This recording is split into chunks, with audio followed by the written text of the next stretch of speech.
मकर संक्रांति पहले हर साल 14 जनवरी को ही क्यों पड़ती थी और अब हर साल 15 जनवरी को क्यों पड़ने लगी है?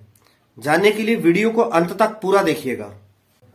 नमस्कार दोस्तों, मैं अनुराग राय छोटी सी जानकारी आपके साथ शेयर करना चाहता हूं कि क्यों मकर संक्रांति प्रतिवर्ष पहले 14 जनवरी को मनता था और अब 15 जनवरी को मनाया जाता है। इसको जानने के लिए थोड़ा सा ज्योग्राफी का सेक्शन हमको समझना होगा। हमारी पृथ्वी पर पश्चिम से लेकर पूर्व तक जो काल्पनिक रेखाएं हैं और इस तरह की हॉरिजॉन्टल क्षैतिज रेखाएं आड़ी, पश्चिम से लेकर पूर्व तक, इन क्षैतिज रेखाओं को अक्षांश रेखा या विषुवत रेखा कहा जाता है, इंग्लिश में लैटिट्यूड। और उत्तर से लेकर दक्षिण की तरफ जो खड़े में वर्टिकल पोजीशन में जो रेखाएं हैं उनको देशांतर रेखा कहा जाता है, इंग्लिश में लॉन्गिट्यूड। अब पृथ्वी पर पश्चिम से लेकर पूर्व तक बीचों बीच एक भू के मध्य एक काल्पनिक रेखा मानी गई है जिसको हम भूमध्य रेखा कहते हैं, इंग्लिश में इक्वेटर। भूमध्य रेखा पृथ्वी को उत्तर की तरफ आधी गोलाई और दक्षिण की तरफ आधी गोलाई यानी उत्तरी गोलार्ध, इंग्लिश में नॉर्थ हेमिस्फीयर, और दक्षिणी गोलार्ध, इंग्लिश में साउथ हेमिस्फीयर, इन दो भागों में बांटती है भूमध्य रेखा, जिसको इंग्लिश में हम इक्वेटर कहते हैं।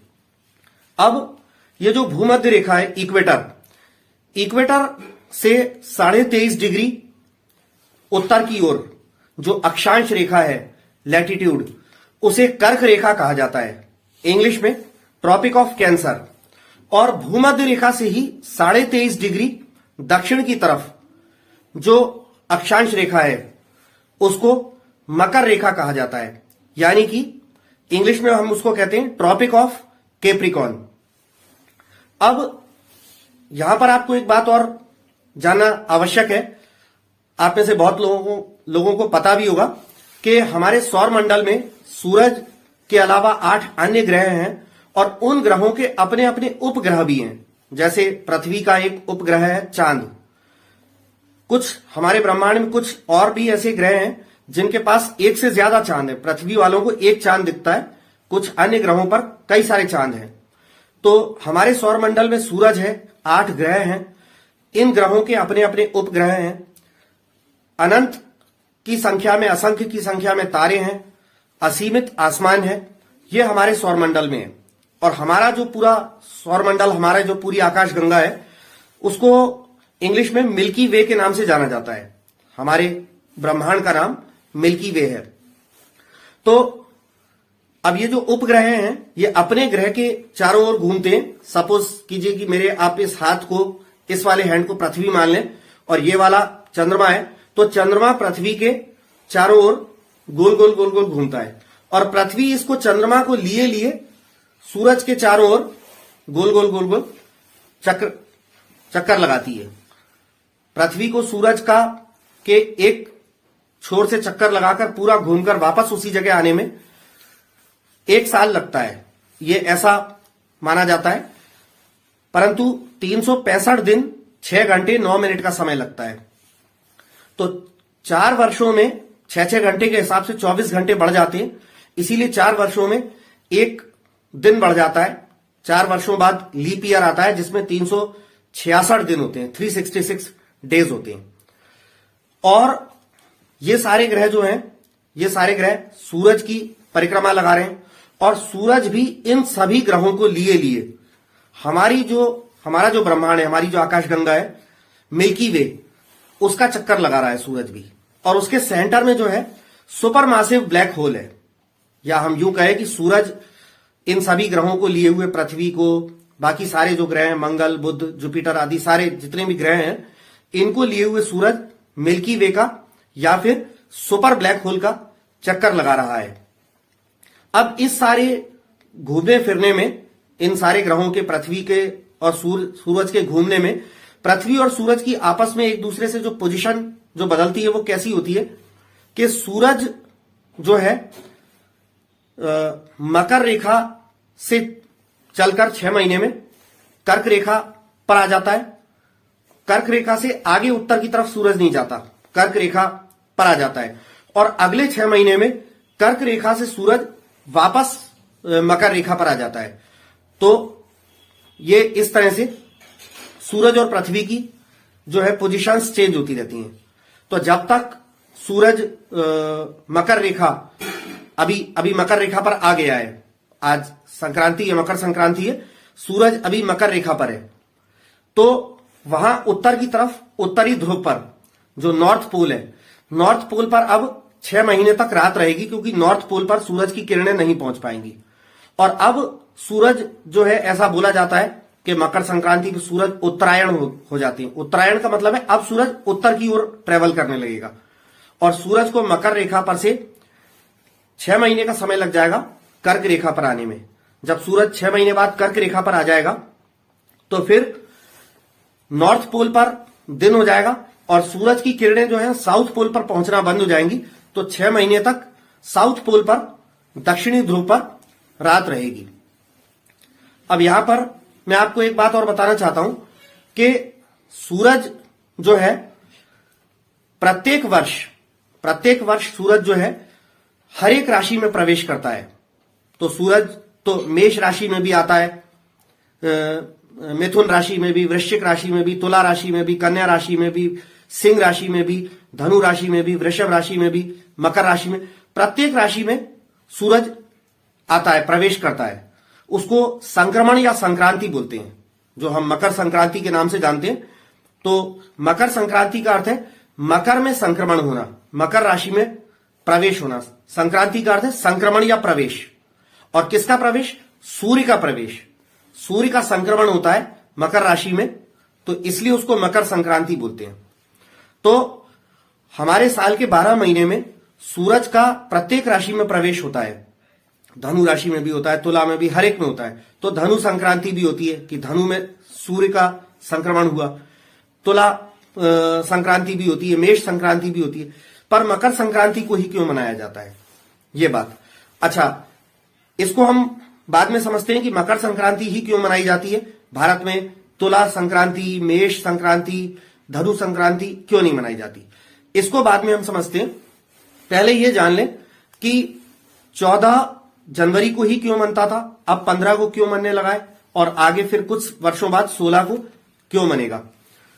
सूरज प्रत्येक वर्ष, मैंने जैसा कि आपको बताया कि मकर रेखा पर से 6 महीने में सूरज उत्तर की ओर ट्रेवल करते हुए कर्क रेखा पर आता है और अगले 6 महीने में कर्क रेखा से सूरज ट्रेवल करता हुआ दक्षिण की ओर ट्रेवल करता हुआ मकर रेखा पर आ जाता है।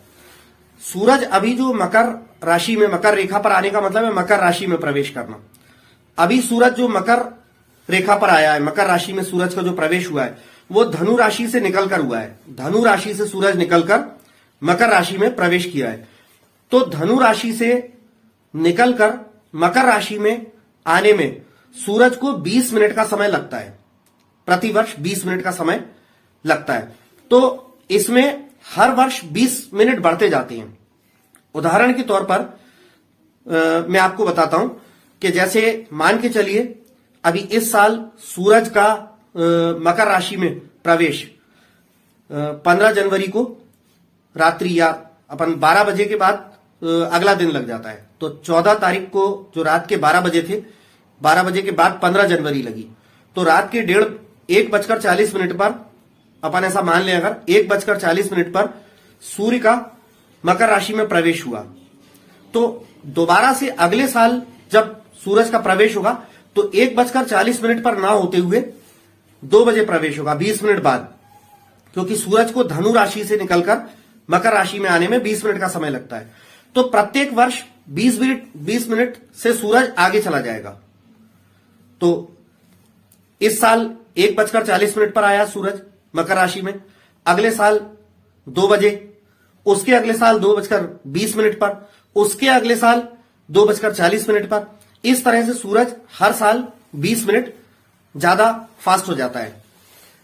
तो 3 वर्षों में 1 घंटे का अंतर आ जाएगा। यदि प्रत्येक वर्ष सूरज जो है मकर राशि में 20 मिनट पिछले साल की तुलना में ज्यादा लेकर पहुंचेगा, तो 3 वर्षों में 1 घंटे का समय आ जाएगा।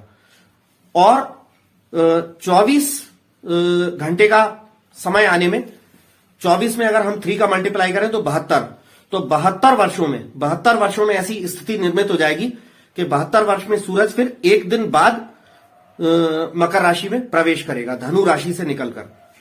तो इसीलिए 72 वर्ष बीत जाने के बाद सूरज जो है 1 दिन बढ़ जाया करेगा। तो पहले 14 जनवरी को सूरज मकर संक्रांति मनती थी, सूरज मकर राशि में प्रवेश करता था। जब 72 वर्ष पूरे हो गए थे, उसके बाद सूरज ने 14 जनवरी को मकर राशि में प्रवेश करना बंद कर दिया। अब सूरज 15 जनवरी को मकर राशि में प्रवेश करता है। अब जब ये 72 वर्ष भी निकल जाएंगे तो उसके बाद सूरज 15 जनवरी को ना प्रवेश करते हुए 16 जनवरी को मकर रेखा पर आएगा, मकर राशि में प्रवेश करेगा। और इस कारण से प्रत्येक 72 वर्षों में 1 दिन आगे बढ़ जाता है। तो ये तो आई थिंक आपको समझ में आ गया होगा कि सूरज हर वर्ष धनु राशि से निकलकर मकर राशि में आने में 20 मिनट का टाइम ले लेता है। तो 3 वर्षों में 1 घंटा बढ़ जाता है और 72 वर्षों में 1 दिन बढ़ जाता है। तो 72 वर्षों बाद मकर संक्रांति 1 दिन बाद अगले दिन आया करेगी, 15 को आती है अब, उसके बाद फिर 16 को आया करेगी, 72 वर्ष पूरे हो जाने के बाद। अब ये जानते हैं कि मकर संक्रांति ही क्यों मनाते हैं हम लोग। सूर्य तो जैसा कि मैंने आपको बताया कि प्रत्येक माह हर राशि में प्रवेश करता है, मेष राशि में भी। तो मेष में सूरज का संक्रमण होगा, प्रवेश होगा, तो मेष संक्रांति होगी। तो मेष संक्रांति क्यों नहीं मनाते? इसका कारण है, मकर संक्रांति को ही मनाने का कारण ये कि मकर राशि जो है, मकर राशि का स्वामी होता है शनि। ठीक है, हर एक राशि आप लोगों को भी अपनी शायद पता होगी, आप में से कुछ की मेष राशि होगी, किसी की धनु राशि, किसी की तुला राशि, किसी की कन्या राशि, किसी की सिंह राशि, किसी की वृश्चिक। ठीक है, इस तरह से अलग अलग आप लोगों की भी राशियां होंगी। तो सूरज जो है प्रत्येक माह हर राशि में प्रवेश करता है। मकर संक्रांति मनाने के पीछे उद्देश्य है कि मकर राशि, जैसा मैंने बोला आपको कि मकर राशि का स्वामी शनि होता है। ठीक, और शनि जो है वो कौन होता है? वो सूर्य का पुत्र होता है। हमारे सनातन धर्म में ऐसी मान्यता है कि शनि सूर्य का पुत्र होता है। लेकिन सूर्य और शनि, पिता और पुत्र में आपस में बिल्कुल भी नहीं बनती। आपस में ये लोग बहुत ज्यादा इनमें झगड़ा रहता है, मनमुटाव रहता है।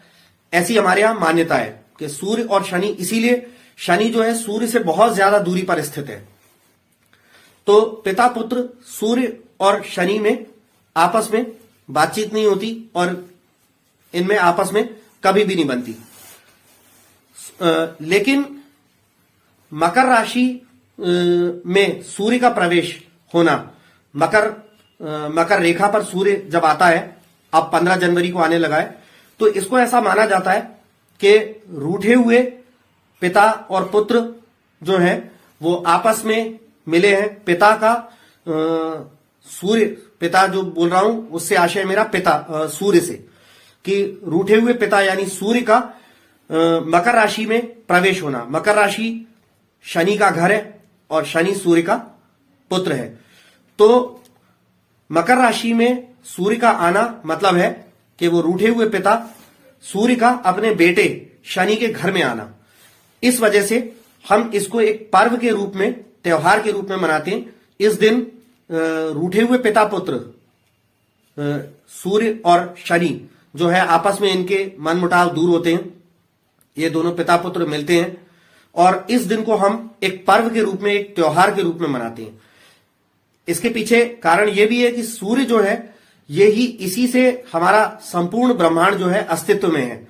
यदि सूर्य खत्म हो जाएगा तो पूरा ब्रह्मांड भी खत्म हो जाएगा। सूर्य ही पूरे के पूरे ब्रह्मांड की ऊर्जा का स्रोत है। ठीक है, the sun is the source of energy for the whole universe. पूरे ब्रह्मांड की ऊर्जा का जो सोर्स है, एकमात्र सोर्स है, वो सूर्य है। तो सूर्य जो है अपने पुत्र शनि के घर में आते हैं और इस दिन पिता पुत्र के बीच का मनमुटाव दूर होता है। तो इसे हम लोग हिंदू लोग, सनातन धर्म को मानने वाले लोग मकर संक्रांति के रूप में मनाते हैं। और 14 जनवरी को ही क्यों मनता था, 15 जनवरी को अब क्यों मनने लगा है और आगे 16 जनवरी को क्यों मनेगा, ये कॉन्सेप्ट भी मैंने आपको क्लियर कर दिया। आई थिंक दोबारा से शॉर्ट में बता दूं कि हर साल सूरज को धनु राशि से निकलकर मकर राशि में आने में 20 मिनट का समय ज्यादा लग जाता है। ठीक, इस साल किसी साल यदि सूरज दोपहर 12 बजे मकर राशि में आया है तो उसके अगले साल दोपहर के 12:20 पे आएगा और उसके अगले साल 12:40 पर आएगा। तीन वर्षों में 1 घंटे का अंतर हो जाएगा और 72 वर्षों में 24 घंटे का अंतर हो जाएगा।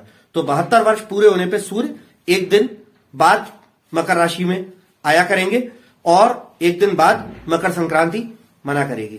आई होप आपको यह जानकारी अच्छी लगी होगी। यदि आपको यह जानकारी अच्छी लगे तो आप दूसरे लोगों के साथ भी इस वीडियो को शेयर कीजिएगा। जय हिंद।